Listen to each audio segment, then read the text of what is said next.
भोजन शुरू करने से पहले थोड़ा सा अन्न भूमि पर रखना चाहिए ताकि देवता, पशु पक्षी, सर्प, दैत्य तथा प्रेत पिशाच जो अपने कर्म बंधन से बंधे हुए हैं उन सभी को अन्न की प्राप्ति हो। यदि भोजन करते समय कोई अतिथि आ जाए तो उसका स्वागत करे और उसे आसन देकर प्रणाम करके उसका सत्कार करे।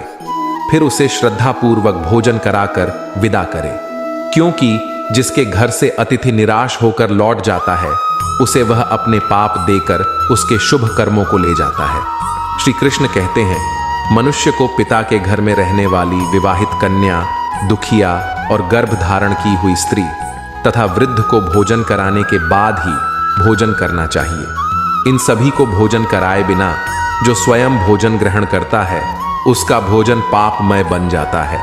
ऐसा व्यक्ति नरक में ही जाता है। जो स्नान किए बिना ही भोजन करता है उसका भोजन मलभक्षण के समान हो जाता है। जो बालक एवं वृद्ध आदि के हिस्से का भोजन करता है उसका भोजन विष्ठा के समान हो जाता है।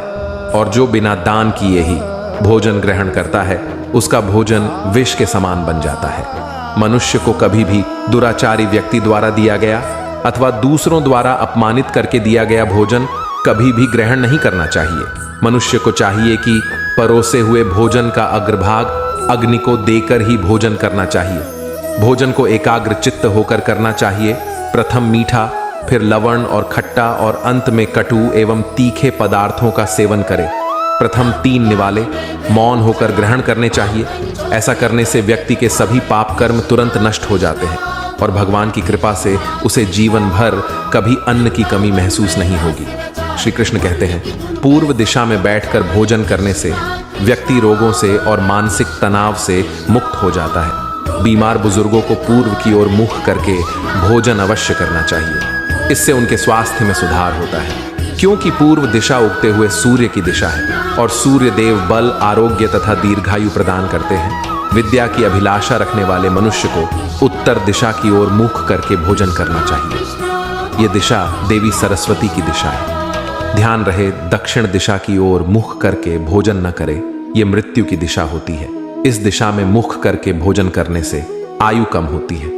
टूटे फूटे बर्तनों में भोजन नहीं करना चाहिए, यह दुर्भाग्य को निमंत्रण देता है। भोजन हमेशा स्वच्छ थाली में ही करना चाहिए। गंदी थाली में भोजन करने से जीवन में दुर्भाग्य आता है।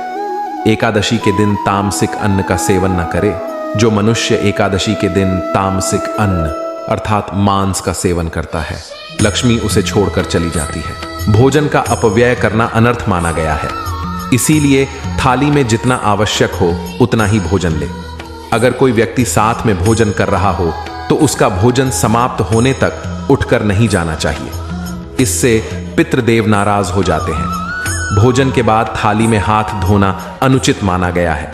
थाली में हाथ धोने से अन्न का अपमान होता है। भोजन के बाद थाली में हाथ धोने वाले लोग नीच योनि में जन्म लेते हैं। सबसे महत्वपूर्ण बात ध्यान रहे कि व्यक्ति को बिस्तर पर बैठकर कतई भोजन नहीं करना चाहिए।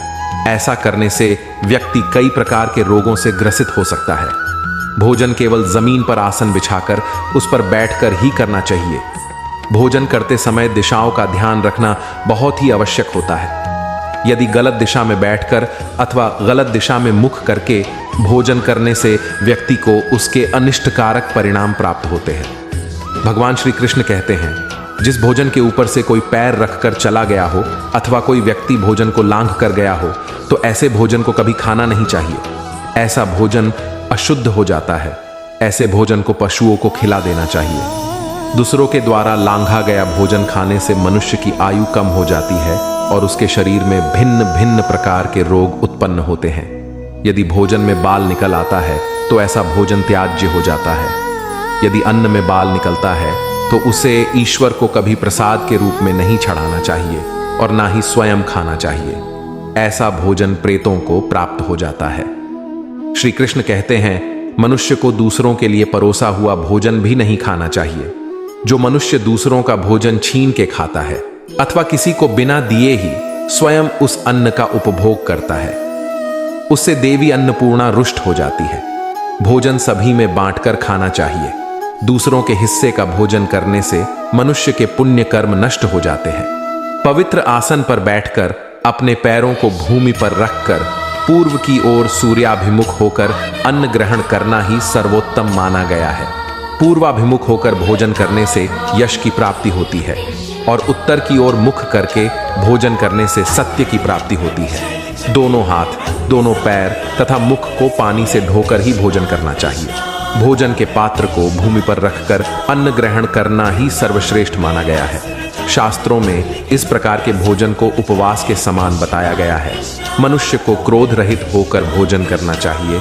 क्रोध की अवस्था में भोजन करने से भोजन का अपमान होता है और कई व्याधियां उत्पन्न होती है। यदि चित्त कहीं और हो तब भी भोजन नहीं करना चाहिए और गुस्से से भरे मन से भी भोजन करना अशुभ होता है। जो जूते पहनकर भोजन करता है, इस प्रकार के भोजन को आसुरी भोजन कहा गया है। ठीक मध्यरात्रि में, ठीक मध्याह्न होने पर भी भोजन करना अशुभ माना गया है। यदि पेट खराब हो तब भी भोजन नहीं करना चाहिए। गीले वस्त्र पहन करके भी भोजन करना अशुभ होता है। दूसरों के लिए परोसा गया भोजन भी कभी नहीं करना चाहिए। सोते हुए, खड़े होकर, टूटे फूटे पात्र में भूमि पर रखकर अथवा हाथ पर रखकर भोजन ग्रहण करने से दरिद्रता आती है। भोजन करते समय वेदों का उच्चारण नहीं करना चाहिए। शास्त्रों के अनुसार स्त्री को पति के भोजन के बाद ही भोजन कर लेना चाहिए। यदि पति घर से दूर हो तो पति को ध्यान करके भोजन ग्रहण करना चाहिए। इससे पति की आयु लंबी होती है और स्त्री सदा सुहागिन रहती है। पति से पहले भोजन करना शास्त्रों में शुभ माना नहीं गया है। इससे पति की आयु कम हो जाती है। इसके साथ ही विष्णु पुराण के अनुसार पति और पत्नी को एक साथ बैठकर भोजन नहीं करना चाहिए। ऐसा करने से दोनों में क्लेश और विवाद होता है। अंधकार में अथवा आकाश के नीचे बैठकर भोजन नहीं करना चाहिए। भोजन करते समय सिर पर छत अथवा वृक्ष की छाया अवश्य होनी चाहिए। केवल एक वस्त्र पहनकर भी भोजन करना अनुचित होता है अथवा नग्न अवस्था में भोजन ग्रहण करना अशुभ होता है। इससे जीवन में दुर्भाग्य आता है। सवारी पर बैठकर अर्थात किसी वाहन में बैठकर भी भोजन ग्रहण करना अनुचित होता है। साथ ही शैया पर बैठकर भोजन करने से व्यक्ति की आयु कम हो जाती है। हंसते हुए अथवा रोते हुए भोजन करना अनिष्टकारक होता है। इससे गले में अन्न फंसकर प्राण जाने का भी खतरा बना रहता है। तो दोस्तों, इस प्रकार से भगवान श्री कृष्ण ने देवर्षि नारद को भोजन करने का महत्व बताया है। आपको यह कथा कैसी लगी कमेंट करके अवश्य बताएं। जानकारी अच्छी लगी तो वीडियो को लाइक जरूर करें और कमेंट में जय श्री कृष्ण अवश्य लिखें। साथ ही चैनल को सब्सक्राइब करें। आप सभी का धन्यवाद।